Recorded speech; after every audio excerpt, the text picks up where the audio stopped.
క్రీస్తునందు ప్రియ దేవుని బిడ్డలారా, ఈ ఉదయ కాల సమయంలో మనందరం కూడా చేరి దేవుని యొక్క నామాన్ని స్తుతించేటువంటి గొప్ప భాగ్యాన్ని దేవుడు మనందరికి అనుగ్రహించాడు. అందును బట్టి దేవునికి మొట్టమొదటిగా కృతజ్ఞతాస్తుతులు చెల్లిస్తున్నాం. దేవుడు మనందరిని కూడా ఈ యొక్క ఉదయ కాల సమయంలో అనగా ఉదయకాలపు దీవెనలతో దేవుడు మనల్ని నింపాడు. మొట్టమొదటిగా మనందరం కూడా దేవునికి స్తుతులు చెల్లించాలి. దేవుడు మనకి ఉదయ కాల సమయంలో మనకు సిద్ధపరిచిన వాక్య భాగాన్ని జ్ఞాపకం చేసుకున్నాం. కీర్తన గ్రంథము 119వ అధ్యాయము 10-11 వచనాలు మనం ధ్యానం చేద్దాం.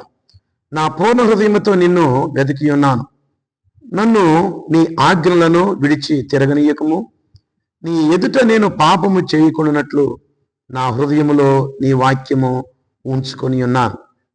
క్రీస్తునందు ప్రియ దేవుని బిడ్డలారి, ఉదయ కాల సమయంలో దేవుడు తన యొక్క ఆజ్ఞను బట్టి ఒక మానవ జీవితానికి దేవుడిచ్చినటువంటి ఆజ్ఞలను మనము విడిచిపోకుండా ఉండాలి అనేటువంటి ఒక ఉద్దేశం కలిగినటువంటి ఆ యొక్క భక్తుడు ఈ మాటలు మనకు తెలియచేస్తున్నాడు. పూర్ణ హృదయముతో నిన్ను వెతికి ఉన్నాను. దేవుణ్ణి మనము పూర్ణ హృదయముతో అనేటువంటి మాటను మనం చూస్తే పూర్ణాత్మతో, పూర్ణ శక్తితో, పూర్ణ వివేకముతో మనము దేవుణ్ణి వెతికే వారికి ఉండాలి. దేవునిని మనం ఎల్లప్పుడూ కూడా ఎలాగోనూ మనము ప్రేమించేటువంటి వారికి ఉండాలంటే పూర్ణ హృదయముతో మనము దేవుణ్ణి ప్రేమించాలి. క్రీస్తునందు ప్రియ దేవుని బిడ్డారా, అలాగున మనము దేవుణ్ణి ఎప్పుడైతే ప్రేమించేటువంటి వారికి మనం ఉంటామో దేవుడు మనలను తప్పనిసరిగా దీవిస్తాడు. అందుకే ఎప్పుడు మనము ఆ యొక్క దేవుణ్ణి మనము పూర్ణ హృదయముతో మనము ప్రేమించగలమంటే ఆయన ఆజ్ఞలను, ఆయన యొక్క కట్టుబాటులు మనము విడువకుండా ఉండినప్పుడు. దేవుడు మనకిచ్చినటువంటి ఆజ్ఞలు ఉన్నాయి, కట్టుబాట్లు ఉన్నాయి. ఆయన యొక్క వాక్యాన్ని బట్టి ఎన్నో ఆజ్ఞలు ఉన్నాయి. వాటిని మనము విడిచిపెట్టేటువంటి వారిగా ఉండకూడదు. అందుకే భక్తుడు అంటున్నాడు, దేవా నీ ఎదుట నేను పాపము చేయకుండానట్లు నా హృదయములో నీ వాక్యము ఉంచుకొని ఉన్నాను. ఎప్పుడైతే దేవుని యొక్క వాక్యం మన యొక్క హృదయంలో ఉంచుకుంటూ మనము దాచుకుంటామో అలాంటి సందర్భంలో మనము పాపము చేసేటువంటి వారిగా ఉండం.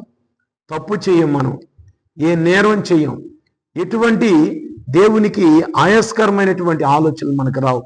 కాబట్టి ఉదయ కాల సమయంలో మనము ఈ యొక్క నీతిని బట్టి ఎప్పుడైతే దేవుని యొక్క వాక్యాన్ని మనము హృదయంలో దాచుకుంటామో దేవుడు మనలను, మన కుటుంబాలను ఆయన దీవిస్తాడు.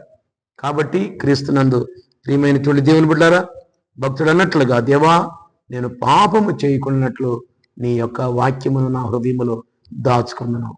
కాబట్టి మనందరం కూడా ఈ యొక్క దినమున దేవుని యొక్క వాక్యాన్ని మన హృదయంలో దాచుకొని దేవుని యందు భయభక్తులు కలిగి మనము ఏ స్థలంలో ఉన్నా, ఏ ప్రాంతంలో ఉన్నా, ఎక్కడ ఉన్నా దేవుని యొక్క వాక్యాన్ని మనము నెమరు వేసుకోవాలి.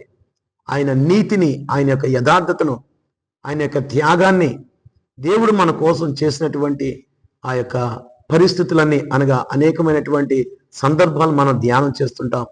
వాటన్నిటిని మనం జ్ఞాపకం చేసుకుంటూ ఈ యొక్క దిన ఆశీర్వాదాలతో మీరు నింపబడాలని హృదయపూర్వకంగా కోరుకుంటూ కొద్ది మాటలు ముగిస్తున్నాను. చిన్న ప్రార్థన చేసుకుందాం. స్తుతికి కారణభూతుడా మీకు వందనాలు అయ్యా. ఈ మాటలు నాయన నీ బిడ్డలకు ఆశీర్వాదకరంగా, మేలుకరంగా, దీవెనకరంగా మీరు వించారు. అందును బట్టి మీకు స్తుతులు చెల్లిస్తూ ఈ మాటలు నాయన వినించండి. నీ బిడ్డలను అయ్యా మీరు దీవించండి, ఆశీర్వదించమని మాకు ఇచ్చిన కృపను బట్టి మీకు వందనాలు చెల్లిస్తూ మా ప్రభువైన యేసుక్రీస్తు నామమున అడిగి వేడుకుంటున్నాం మా తండ్రి, ఆమేన్. మన పరమ తండ్రి అయిన దేవుని ప్రేమయు, కుమారుడైన యేసుక్రీస్తు కృపయు, పరిశుద్ధాత్మని యొక్క అన్యోన్య సహవాసము సన్నిధానం ఈ మాటలు వినుచున్న నీ బిడలకు సర్వకాలము సదాకాలము మీ కృపతోడయుండి నీ బిడలను నడిపించునుగాక. ఆమేన్.